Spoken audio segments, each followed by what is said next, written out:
guys, hello Velas, halo sahabat muda semuanya. Sahabat muda. Kembali lagi ke channel Narastri Utami. Kita akan belajar psikologi bareng Narastri. Yeay. Gimana kabarnya teman-teman? Apakah sudah mulai terbiasa pembelajaran via online? Atau apakah ada yang sudah mulai ketagihan belajar dengan cara rebahan terus-menerus? Ya, intinya gimana pun kita belajar, semoga tetap bisa masuk. Pertama, minimal banget bisa masuk materinya. Kedua, semoga bisa paham. Ketiga, semoga bisa kita praktekin. Karena tujuan kita nyari ilmu adalah untuk bisa kita praktekin dan juga kita bagikan kepada orang-orang yang belum mengetahuinya. Bijak banget ya. Nah, teman-teman, hari ini kita akan masuk kelas parenting. Kelas parenting pertama yaitu masa fase kehamilan. Tema kita adalah masa prenatal, teman-teman. Pre artinya sebelum, natal artinya kelahiran. Jadi masa ini adalah masa sebelum kelahiran, yaitu masa dalam kandungan. Teman-teman diniatin belajar materi ini sekalian dibayangkan bagi yang cewek besok kalau hamil kayak gimana ya, dan bagi yang cowok besok kalau menghamili kayak gimana ya. Nah, ini kita akan pelajari dan semoga besok kita bisa mempunyai masa-masa kehamilan yang indah gitu, teman-teman ya. Oke, kita masuk ke berikutnya. Nah, fase prenatal ini merupakan periode pertama dalam rentang perkembangan manusia. Kita ingat rentang perkembangan manusia yaitu periode-periode yang dialami manusia dari masa kandungan sampai lansia besok. Kan ada periode masa kandungan, bayi, balita, remaja, dan seterusnya ya. Nah, fase prenatal ini merupakan fase pertama. Selama fase ini, sebuah sel tunggal tumbuh menjadi organisme lengkap dengan organ otak yang sudah mampu menunjukkan kemampuan berperilaku tertentu. Di sini teman-teman itu amazing banget. Perkembangannya itu dari sebuah sel tunggal, tahu ya sel tunggal itu berarti cuma kecil, cuma satu.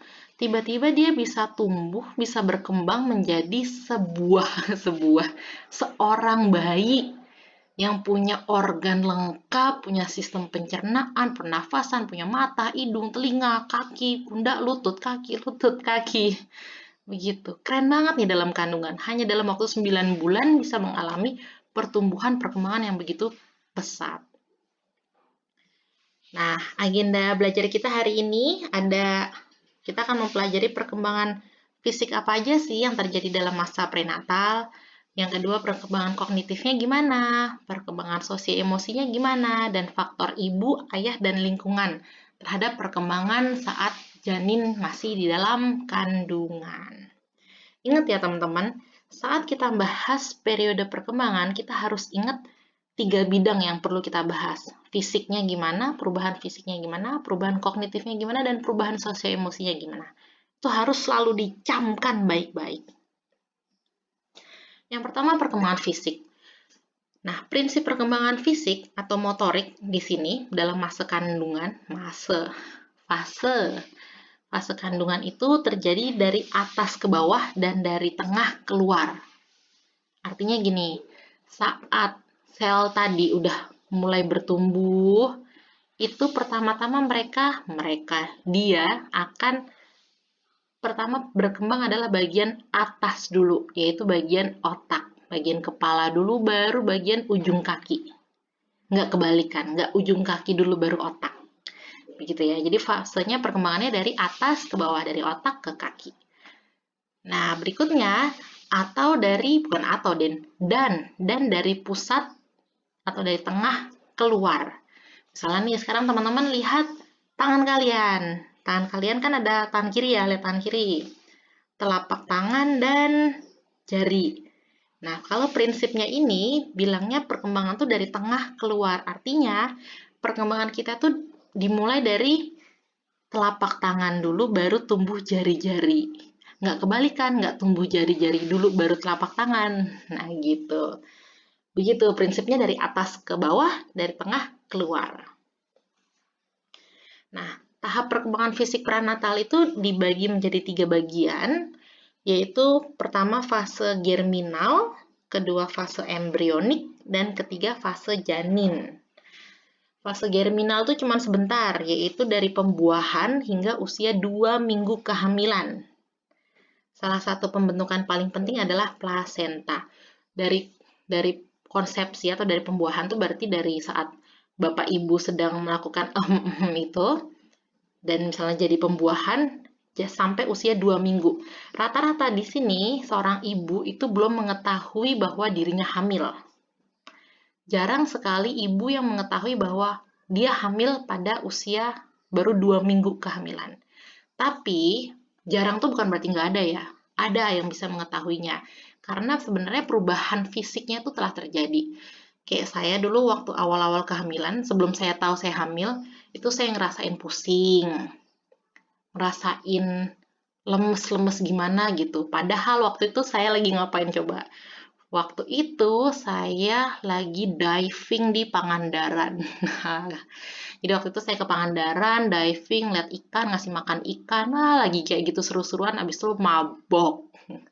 Terus 2 minggu kemudian apa ya, saya periksa, ternyata saya hamil. Begitu ceritanya, sedikit curhat.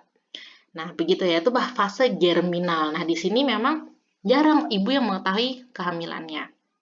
Oleh karenanya teman-teman, sebenarnya kalau saat dua orang tua telah sepasang suami istri telah berkomitmen ingin punya anak, harusnya memang selalu menjaga semuanya, pola makan, pola hidup, agar saat perkembangan germinal dari awal ini, walaupun misalnya belum diketahui, tapi sang ibu selalu memenuhi kebutuhan-kebutuhan fase germinalnya dengan gizi, dengan istirahat, pola hidup yang sehat. Begitu. Fase kedua yaitu fase embrionik. Fase embrionik itu fase usia 2 sampai 8 minggu kehamilan. 8 minggu itu kira-kira usia 2 bulan ya. Nah, di sini sudah melakukan adanya pembentukan organ, sistem tubuh utama seperti pernafasan, pencernaan, dan saraf janin atau saraf calon bayi itu sudah mulai terbentuk.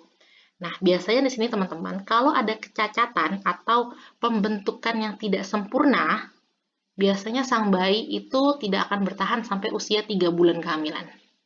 Jadi, orang-orang yang keguguran dalam fase usia kehamilan 1 bulan atau 2 bulan, itu justru lebih baik daripada dipertahankan. Jadi ceritanya, kebanyakan cerita nanti saya. Jadi ceritanya dulu teman saya keguguran usia 2 bulan kehamilan. Terus saya menunjukkan rasa sedih. Oh, I'm sorry to hear that. Saya ikut sedih ya dengar berita itu. Terus dia bilang, oh nggak apa-apa kok mbak. Kata dokter malah bagus. Kegugurannya usia segini, usia 2 bulan. Artinya memang ovum atau sperma yang kemarin menjadikan dia itu bukan yang terbaik, bukan sperma terbaik atau bukan ovum terbaik gitu. Nah, biasanya kayak gitu. Makanya pembentukannya, kecacatannya itu menyebabkan jadi tidak sempurna sehingga lebih baik keluar sebelum 3 bulan kehamilan. Itu fase embrionik. Fase berikutnya yaitu fase janin, yaitu usia 8 minggu atau 2 bulan, sekitar 2 bulan, sampai lahir. Di sini ada kemunculan sel tulang pertama. Di sini tuh juga mulai pertumbuhan otak, fase janin ini ya. Nah, fase ini merupakan tahap final, artinya setelah janin sudah sempurna, dia sudah bisa lahir.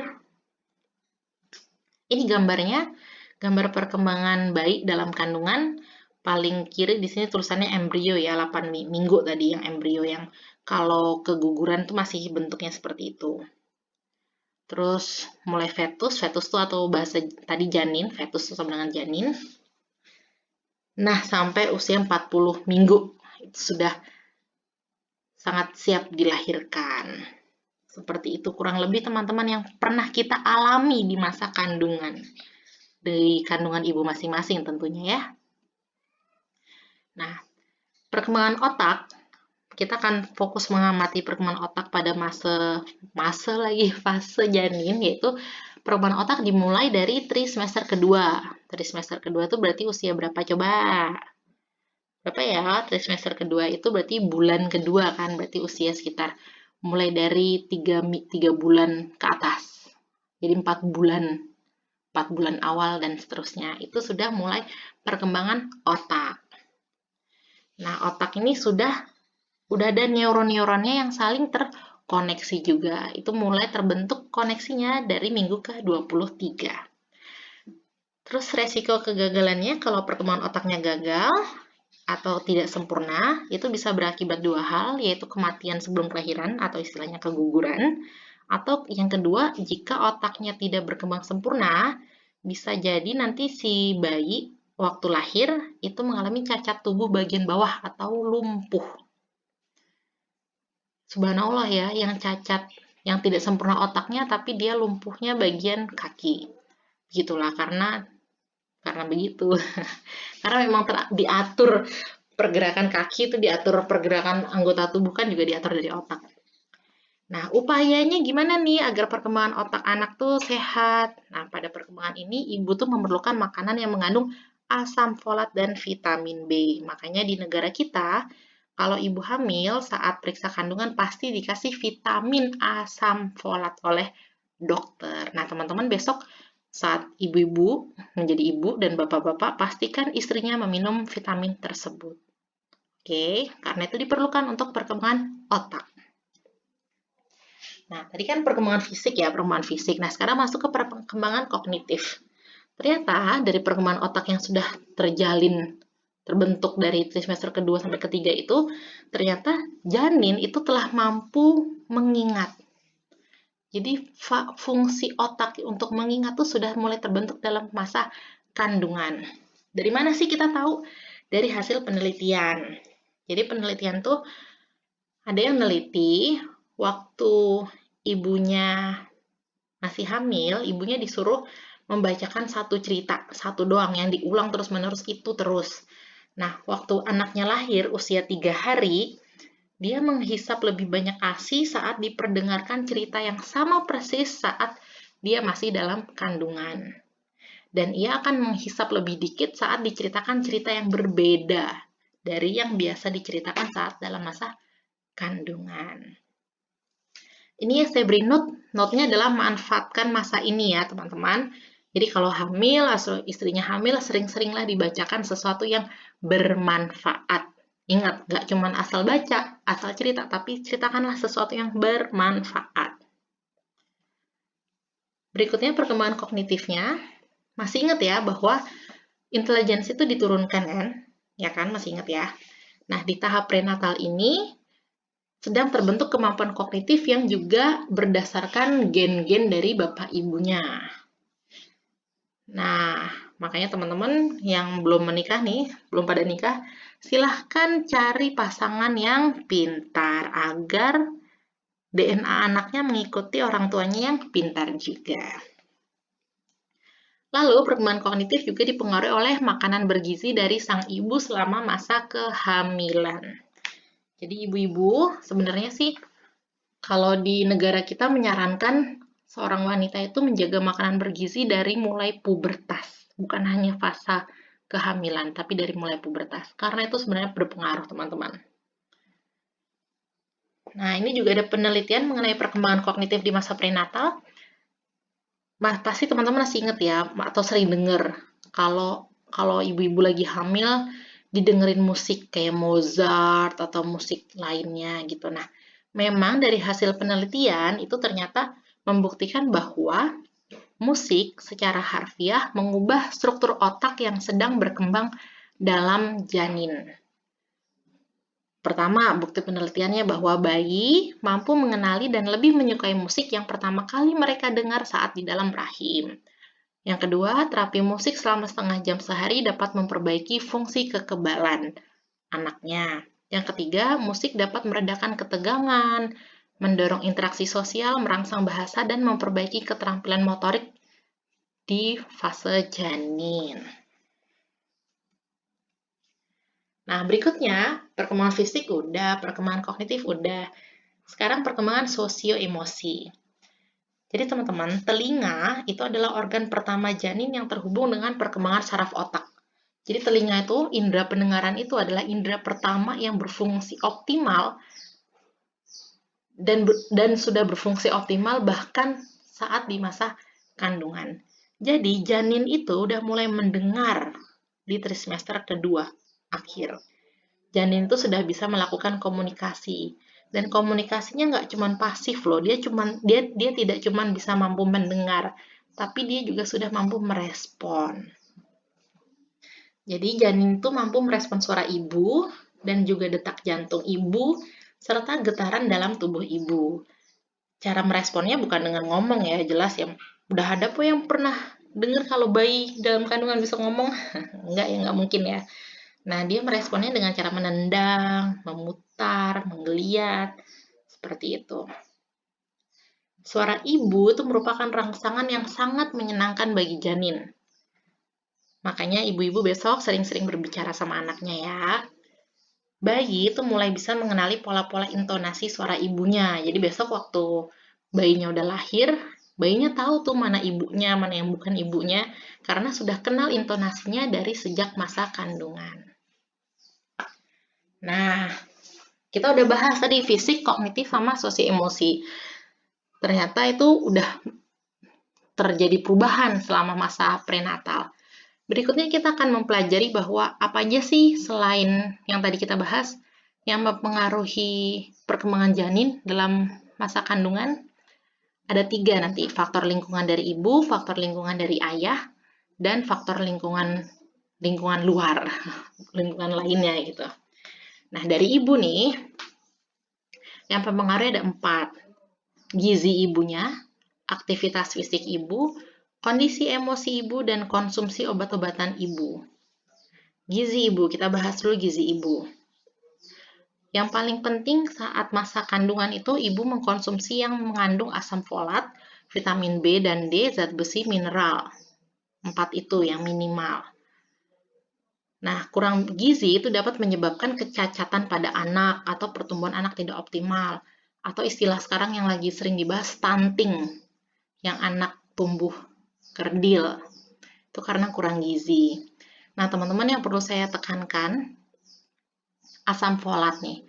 Di Indonesia kan kita dikasih makanan bergizinya dari puskesmas, kalau dari ke dokter pasti dikasih tambahan asam folat.